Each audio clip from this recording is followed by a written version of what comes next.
Hi, this is Heidi of Bible Church at Buena Park, 2x2 Art Studio, and It Is Written Memorizing Buddies group. It Is Written is a group dedicated to worshiping Christ through the internalization of His precious words so that we may know Him and grow in Him. Today I'm going to be doing the final chapter from the Sermon on the Mount suite, where Christ declares the shocking news that it's a relationship with Him that determines kingdom citizenship. And this kind of relationship transforms the kingdom citizens' lives so that they have a sincere good fruit that is not only internalizing His word, but one that is practicing righteousness through acting out His word. I'm doing the 95 NASB version. Hear now the word of God. Judge not, lest you be judged. For in the way you judge, you shall be judged, and by your standard of measure it shall be measured to you. And why? Do you look at the speck that is in your brother's eye, but do not notice the log that is in your own eye? Or how can you say to your brother, let me take the speck out of your eye, and behold, the log is in your own eye? You hypocrite! First, take the log out of your own eye, and then you will see clearly to take the speck out of your brother's eye. Do not give what is holy to dogs, and do not throw your pearls before swine, lest they trample them under their feet and turn and tear you to pieces.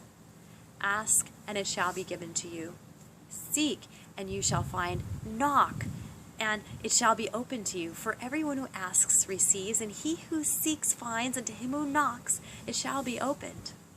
Or what man is there among you, if his son shall ask him for bread, will give him a stone? Or if he shall ask him for fish, he will not give him a snake, will he? If you then, being evil, know how to give good gifts to your children, how much more will your Father who is in heaven give what is good to those who ask Him? Therefore, however you want people to treat you, so treat them. For this is the law and the prophets. Enter by the narrow gate, for the gate is wide and the way is broad that leads to destruction, and many are those who enter by it. For the gate is small and the way is narrow that leads to life, and few are those who find it. Beware of the false prophets who come to you in sheep's clothing, but inwardly are ravenous wolves. You will know them by their fruits. Grapes are not gathered from thorn bushes, nor figs from thistles, are they? Even so, every good tree bears good fruit, but the bad tree bears bad fruit. The good tree cannot produce bad fruit, nor can the bad tree produce good fruit. Every tree that does not bear good fruit is cut down and thrown into the fire. So then you will know them by their fruits. Not everyone who says to me, Lord, Lord, shall enter the kingdom of heaven, but he who does the will of my Father who is in heaven. Many will say to me on that day, Lord, Lord, did we not prophesy in your name, and in your name cast out demons, and in your name perform many miracles? Then I will declare to them, I never knew you. Depart from me, you who practice lawlessness.